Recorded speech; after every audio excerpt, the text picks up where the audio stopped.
தமிழகத்தில் அடுத்தடுத்து நடக்கும் கொலை சம்பவங்கள், பாலியல் வன்கொடுமைகள் பொதுமக்களிடையே அதிர்ச்சியையும் அச்சத்தையும் ஏற்படுத்தி வருகிறது. மோசமாகி வரும் சட்டம் ஒழுங்கு பிரச்சினை குறித்து பதில் சொல்ல வேண்டிய கட்டாயத்தில் இருக்கிறது திமுக அரசு. அதிலும் காவல்துறையை தன்வசம் வைத்திருக்கும் முதலமைச்சர் என்ன செய்து கொண்டிருக்கிறார் என்ற கேள்விகளும் எழுந்திருக்கிறது. இந்த நிலையில் தமிழகத்தில் நேபாள பெண்ணிற்கு நடந்த பாலியல் வன்கொடுமையால் தற்போது தமிழகத்தின் மானம் காற்றில் பறந்து வருகிறது.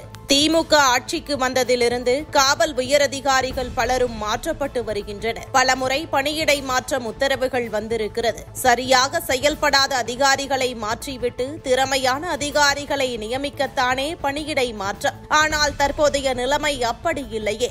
சிபாரிசு மூலம் பதவி பெறுபவர்கள் சம்பந்தப்பட்ட நபர்களுக்கு விசுவாசமாக இருக்க வேண்டிய கட்டாயத்திற்கு ஆளாகின்றனர். அப்போது இக்கட்டான சூழலில் கைகட்டி வேலை செய்ய வேண்டிய நிலைக்கு ஆளாவதாக கூறுகின்றனர். இதனாலேயே குற்றச்சம்பவங்கள் அதிகரித்து வருவதாக குற்றச்சாட்டுகள் எழுந்திருக்கிறது. குறிப்பாக பெண்களுக்கு எதிரான குற்றச்சம்பவங்கள் தமிழகத்தை உலுக்கி வருகிறது. திருவள்ளூரில் ரோட்டில் நடந்து சென்ற சிறுமிக்கு பாலியல் வன்கொடுமை, தாம்பரம் அரசு விடுதியில் சிறுமிக்கு பாலியல் வன்கொடுமை, அண்ணா பல்கலைக்கழக வளாகத்தில் மாணவிக்கு பாலியல் வன்கொடுமை என வரிசையாக அடுக்கிக் கொண்டே போகலாம். திருவண்ணாமலையில் உலக பிரசித்தி பெற்ற அருணாச்சலேஸ்வரர் கோவில் அமைந்திருக்கிறது. இந்த கோவிலை காண உள்ளூர் மட்டுமின்றி வெளிமாநிலங்கள், வெளிநாடுகளிலிருந்தும் ஏராளமான பக்தர்கள் வருகை தருகின்றனர். அது மட்டுமின்றி அருணாச்சலேஸ்வரர் கோவில் பின்புறம் உள்ள மலையை சுற்றி அமைந்திருக்கும் கிரிவல பாதையில் உள்ள ஆசிரமங்களை காணவும் வெளிநாடுகளிலிருந்து ஏராளமான பக்தர்கள் வந்து செல்கின்றனர். இந்த நிலையில் திருவண்ணாமலையில் தங்கியிருந்த நேபாள நாட்டைச் சேர்ந்த பெண் ஒருவர் கடந்த சில தினங்களுக்கு முன்பு திருவண்ணாமலை கிரிவல பாதையில் செங்கம் சாலை பகுதியில் அமைந்திருக்கும் ஒரு பூக்கடைக்கு சென்றிருக்கிறார். அப்போது அங்கிருந்த நபர் அந்த பெண்ணிடம் பாலியல் சீண்டலில் ஈடுபட்டதாக கூறப்படுகிறது. இதனால் பாதிக்கப்பட்ட வெளிநாட்டைச் சேர்ந்த பெண் அவரது நாட்டு தூதரகத்திற்கு புகார் தெரிவித்திருக்கிறார்.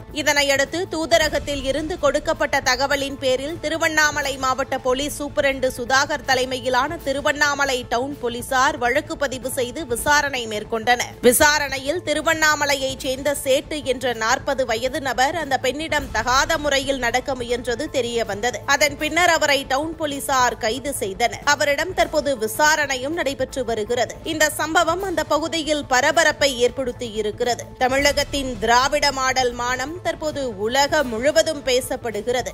2026 சட்டமன்ற தேர்தலுக்கு இன்னும் ஓராண்டே இருக்கிறது. தற்போதைய சட்டம் ஒழுங்கு பிரச்சினை தேர்தல் நெருங்கும் வேளையில் மிகப்பெரிய பிரச்சனையாக உருவெடுக்கும் என உளவுத்துறை ரிப்போர்ட் கொடுத்திருக்கிறது.